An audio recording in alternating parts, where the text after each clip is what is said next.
हुजूर, अर्ज़ ये है कि रोज़ाना पाकिस्तान में और जहाँ जहाँ पे भी मुतक़िद हैं वो दरबारों पे, दरगाहों पे, मज़ारों पे हाज़िरी देते हैं, जिनमें सैकड़ों लाखों ख़वातीन भी शामिल होती हैं। और ख़वातीन जब जाती हैं, यूँ तो मर्द हज़रात भी शामिल हैं, लेकिन ख़वातीन सजदा करना शुरू कर देती हैं बाकायदा कब्रों को, और मांगना यूँ शुरू कर देती हैं कि आप ही ने देना है।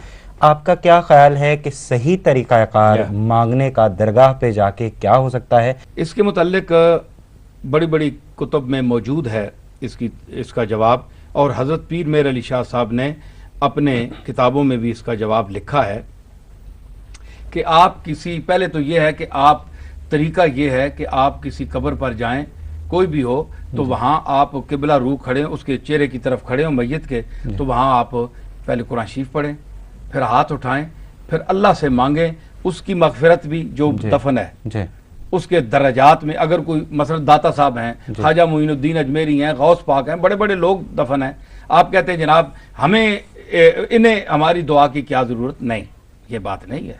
वो जिस तरह आप देख रहे होते हैं ना, वहाँ देखें ना मज़ारों पे मुजावर बैठे होते हैं, अब वो ज़ाहिरीन को देखते हैं जनाब कौन साहब हमें मिलेगा, कौन नजराना पेश करेगा, ये आएगा, तो वो अंदर से मैयत भी देख रहे होते हैं कि इनमें से कौन आया है जो हमारे लिए कुरान पढ़ेगा, जो तिलावत करेगा, जो इस जहान में हमें पहुंचाएगा।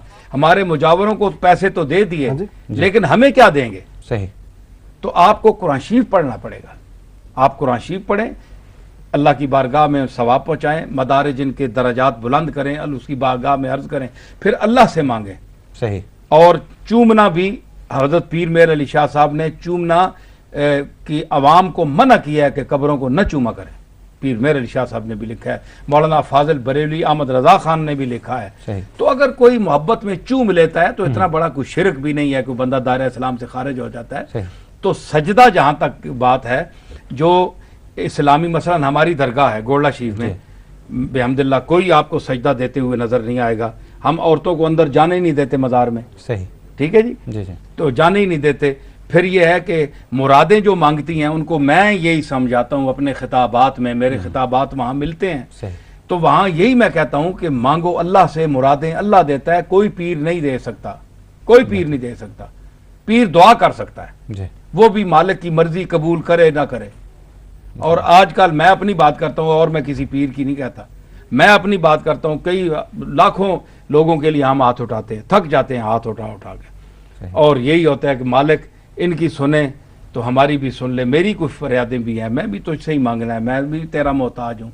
अब ये तो नहीं हूँ कि मैं इन सब पर मैं हाथ उठा रहा हूँ तो इनका सब का बड़ा मैं हूँ, मुझे दुआ की ज़रूरत ही नहीं है। क्योंकि ये पीरों के साथ सिर्फ दुआ मखसूस नहीं है कि पीर साहब मजलिस में बैठे हैं जनाब, सिर्फ पीर साहब ही ठेकेदार हैं, पीर साहब दुआ करेंगे, हो सकता है अल्लाह उसको किसी खाते में ना रखे, एक आम आदमी की दुआ कबूल कर ले। उजीब दावत दान है, यहाँ दाइन जो है ये मुतलक है कि कोई एनीबॉडी, कोई बंदा भी हो, वो मुझे पुकारे, हिंदू हो, मुसलमान हो, सिख हो, किसी मंजिल पे भी अपने लफ्जों में, राम में, गाड में, किसी तरह पुकारे, तो मैं उसको उसकी पुकार का जवाब देता हूं, उसका सुनता हूं। और ये कायनात जितनी है, शरातुल अर्द हैं, चिमटियां हैं, ये मच्छर हैं, मक्खियां हैं, इनको रिज़्क़ कौन देता है? पीर साहब देते हैं, मौलवी साहब देते हैं, कौन देता है? वही रज़्ज़ाक़ ज़ुल क़ुव्वतिल मतीन है जो दे रहा है, और उसी पर भरोसा करना चाहिए। और यही बुनियाद है तसव्वुफ़ की, ये सूफिया का मंशूर है, जो अंबिया के मंशूर का एक अक्स है। और इससे हटकर ज़ंदका है, बेदीनी है, कोई तसव्वुफ़ नहीं है, सब झूठ है और ये सब फराड है। ये हज़रत साहब ये फरमाइएगा कि ये जो बैत होती है ये किस तरीके से होती है, या कुछ लोग जो हैं वो मुख्तलिफ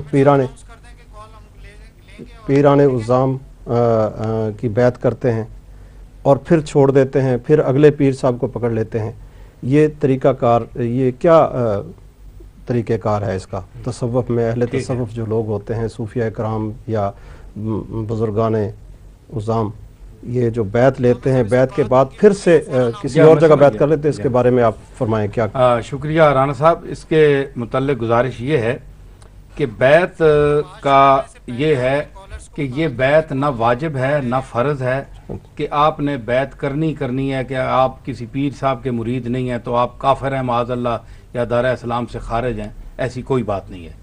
कोई घबराने की ज़रूरत नहीं है। जो मुरीद नहीं है किसी के, माशाअल्लाह ठीक है, कुरान और सुन्नत पर अमल करें, अपने अकीदे ठीक रखें अल्लाह और रसूल के साथ, और अपना दुनिया से वक्त गुजारें और जाएं, तशरीफ़ ले जाएं, तो कोई ऐसी बात नहीं। अब हज़रत साहब कॉल भी साथ साथ चलेगी और अच्छा, हम नाजरीन को भी साथ साथ शामिल करेंगे ताकि इस प्रोग्राम जो को बात मज़ीद करनी है हमने, वो साथ फिर करेंगे इस कॉल के बाद। हाँ जी, हाँ ठीक है। कॉलर है हमारे साथ रान साहब। मेरा ख्याल है कि कॉलर का राब्ता हमसे मुमकिन नहीं हो पा रहा है, गुफ्तगू का सिलसिला हम लोग जारी रखते हैं। तो मैं अर्ज कर रहा था कि उसमें यह है कि आप अगर किसी पीर साहब से नामुतमईन हैं कि वक्ती तौर पर आप मुतासिर हुए, लेकिन किसी की कहने कही सुनी की बात पर नहीं, ज़ाती तौर पर आप अगर उससे कोई ऐसी बात है तो आपने समझिए शरीयत के ख़िलाफ़ है, तो आप उनसे पूछें। अगर वो माकूल जवाब नहीं दे सके, या आपकी कोई ज़ाहिरी उनकी शरीयत का कोई रंग ढंग नहीं है, कोई शरीयत की पाबंदी नहीं है, उनके शक्ल शबात में कोई मॉडर्न है बिल्कुल ही, हैं जी, कोई ऐसी बात है, तो आप उनसे बैत तोड़ सकते हैं। जहाँ आपका जी चाहे बैत करें, कोई बैत को फ़र्ज वाजिब तो नहीं है। अगर मैं एक साहब पूछने लगे, मैंने कहा यार तलाक हो जाए तो वो औरत और जगह निकाह कर सकती है, जो शरीयत का मसला है, तो एक मुरीद दूसरी जगह बैत नहीं कर सकता? ये कैसी बात है? ये तो अपनी मर्जी की बात है। जहाँ आप यानी बैत करना चाहें और तोड़ भी सकते हैं कहीं, लेकिन ये सिलसिला ना होना कि फिर उससे चलें फिर आगे चलें। वो एक गुस्ताख शायर हुआ है, वो कहता है कि ये मरज़ गुस्ताख तुझको कैसा पैदा हो गया, जिसकी सूरत अच्छी देखी उस पे शायदा हो गया। ये तो नहीं ना पीर साहब एक और आ गए, फिर उसके बाद एक और आ गए, फिर ये एक सिलसिला ही चल पड़े। ये नहीं, दूसरे पर ब्रेक लगानी चाहिए और सोच समझ कर पीर पकड़ना चाहिए। हुजूर, हम तसव्वुफ़ के मनाजिल की जब बात करते हैं तो बहुत कठिन मरहला होता है। तसव्वुफ़ के मुख्तलिफ़ मनाजिल हैं जो तय करना होती हैं, लेकिन आज के दौर में जब हम तसव्वुफ़ की बात करते हैं तो जैसे आपने फरमाया कि बहुत से पीर ऐसे भी हैं जो कि दुकानें चमकाने के लिए अपना काम जारी रखते हैं। तो वो कहते हैं कि जी हमें नमाज भी मुआफ़ है, हमें रोज़ा भी मुआफ़ है, अल्लाह ताला ने हमें फ़लाँ चीज़ भी मुआफ़ कर दी है, हम तारकुद दुनिया हो गए हैं, दुनिया से अलग हो करके हमने अपना अल्लाह ताला से जो राब्ता है और भी मजबूत करने की कोशिश की है। ये फरमाइए कि इस्लाम के जो बुनियादी अकायद हैं उनसे कतई ताल्लुक़ कोई इख्तियार करके तसव्वुफ़ की मनाजिल को क्यों कर तय किया जा सकता है और इस्लाम में इसकी क्या हैसियत है? शुक्रिया, आपने बड़ा अहम और बड़ा अमीक सवाल किया है। ये बड़ा तफसील तलब सवाल है, लेकिन मैं समेटूंगा मुख्तसर लफ्ज़ों में। एक तो सबसे बड़ा झूठ ये है कि एक शख्स कहे कि मैं दुनिया में रह रहा हूँ और दुनिया से मेरा कोई ताल्लुक़ नहीं है। मिर्ज़ा बेदिल हमारा एक बहुत बड़ा सूफ़ी शायर गुजरा है, वो कहता है कि न रही दज अमल तजर्रुद हम रिश्ता दारत कफ़ाए सोजन हा। वो कहता है कि ये जो शख्स कहता है कि मैं मुजर्रद ज़िंदगी गुजार रहा हूँ, मेरा दुनिया से कोई ताल्लुक़ नहीं है। जिस तरह सुई है, मुजर्रद कहते हैं छड़े छाण को, बिल्कुल नंगा, सुई नंगी होती है, उस पर कपड़ा तो नहीं होता है, कपड़े को सीती है लेकिन खुद नंगी होती है। वो कहता है कि सुई की तरह जो शख्स मुजर्रद ज़िंदगी का दावा करता है तो वो भी झूठा है। वो दुनिया उसके ख्याल से निकल नहीं सकती, वो उम्मीद दुनिया की नहीं छोड़ सकता, उम्मीद उसमें ज़रूर होगी।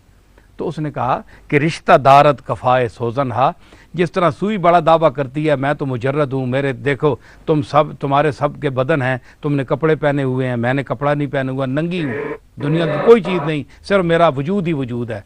तो उससे कहो कि ये जो इतना लंबा धागा पीछे लगाया हुआ है, ये लंबी उम्मीदों का धागा, ये किस लिए अपने साथ रखा हुआ है?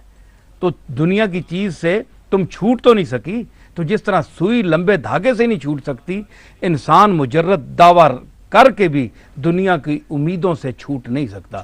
तो ला रहबानियत अफल इस्लाम, इस्लाम में रहबानियत है ही नहीं है।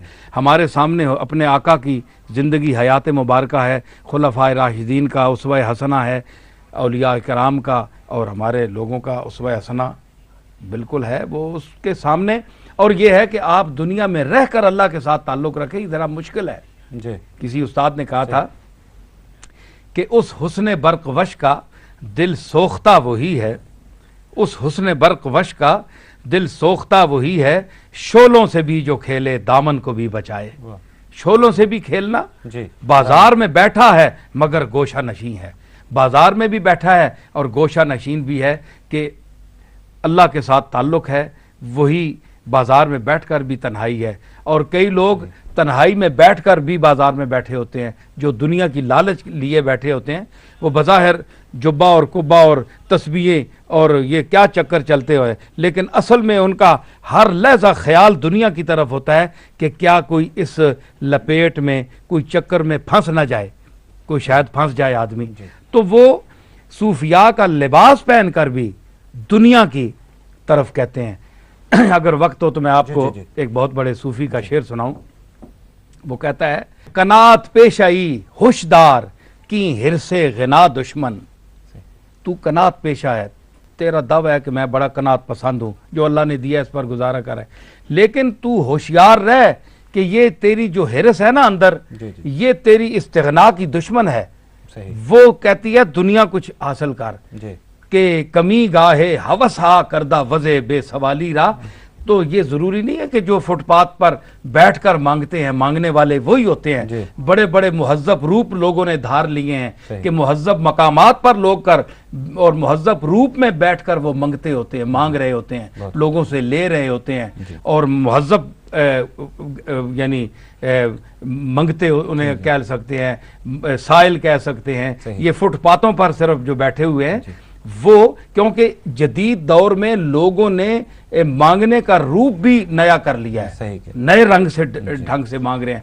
पता है पुराने तरीकों पे लोग देते नहीं हैं, तो अब ऊंचे मकाम पर बैठकर वही काम तो वही हो रहा है।